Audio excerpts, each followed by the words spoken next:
He's a great footballer. He can play. He's versatile.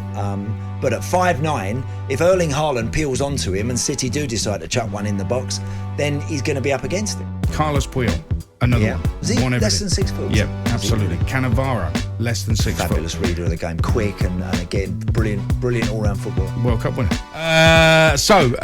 Listen, that's Danny Murphy who was talking about it there. And I can't see a problem. People are going on and on about how small he is for a centre-half. And I can't see the problem. There have been small centre-halves before, haven't there? There have, and there have been some very good ones. This guy is... the South American players, I always think, are well-suited. Always think. Now, of course, someone's bound to throw at me half a dozen that haven't been very good. Yeah. Right? But they have a genuine competitive edge, a side to them that is well-suited, I think, to football in this country. So if he retains that... an aggression about his game and an ability to be quicker across the ground, to get there and deal with those crosses and etc., then I think he can be a real asset. I really do, because he's a great footballer. He can play.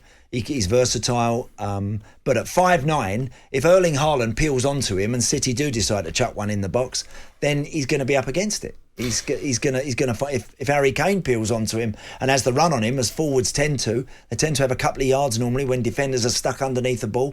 If that's the way it is, then we're really going to see how difficult life could be for him. But I think he has all the credentials, to be a very, very good piece of business. Yeah, I find it fascinating. I mean, listen, we've just been talking about the dangers of heading a football, and the assets that a small centre-half will have will be about reading the game. Correct. Will be about positioning. Will be about using the ball with their feet. Yeah. And that's, you see, I mean, even at a lower level sometimes, I don't see the ball being booted out of the hands anymore. No. Pepper's completely, I mean, it was on the way before, I think, but Pepper's completely transformed it in that. And even sometimes when it doesn't work, you've got teams in the lower leagues who are playing the ball out, centre-halves are split, and they're trying to pass the ball out. Sometimes it goes horribly wrong, which is hilarious. Yeah. But you're not having a ball booted from a drop kick from the keeper and landing on a centre-half's head. It just doesn't happen so often these days. So I'm intrigued by it, because there's been some world-class centre-halves well below 6 foot, and I'll give you a few here. Baresi was below 6 foot. He was 5'9", I think. Draw. He was the market leader for many years. He was regarded as the best out there. Carlos Puyol, another one. Was he less than 6 foot? Yeah, absolutely. Cannavaro, less than 6 foot. Fabulous reader of the game. Quick and again, brilliant all-round footballer. World Cup winner. Beckenbauer was just under 6 foot tall. Bobby Moore was only 6 foot tall. Right. But what do we think about when we think about Bobby Moore and Beckenbauer? We think about footballers. Rolls Royces bringing the ball out. We think about people cruising out majestically from the back into midfield, playing with people, or finding a brilliant inch-perfect pass, as Bobby Moore did for Jeff Hurst. Look,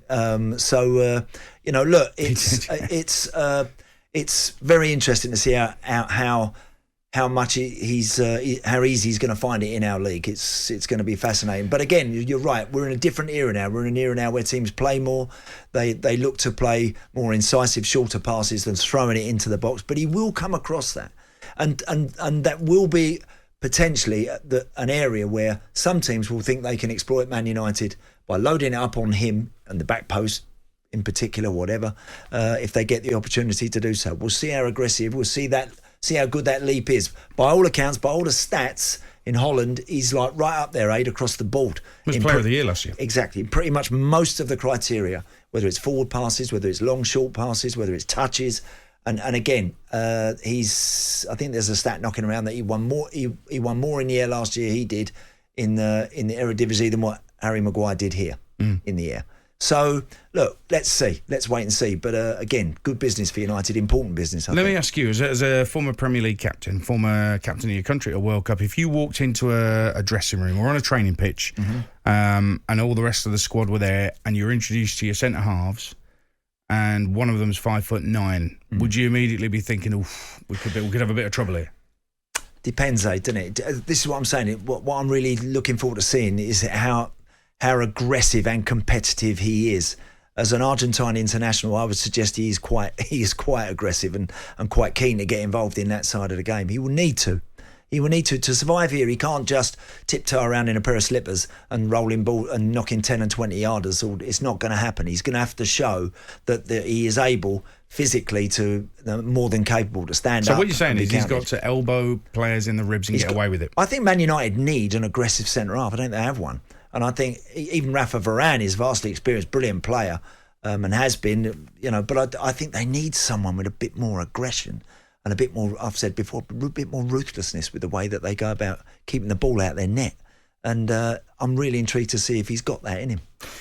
The other thing that really intrigues me about this is, who does he play with?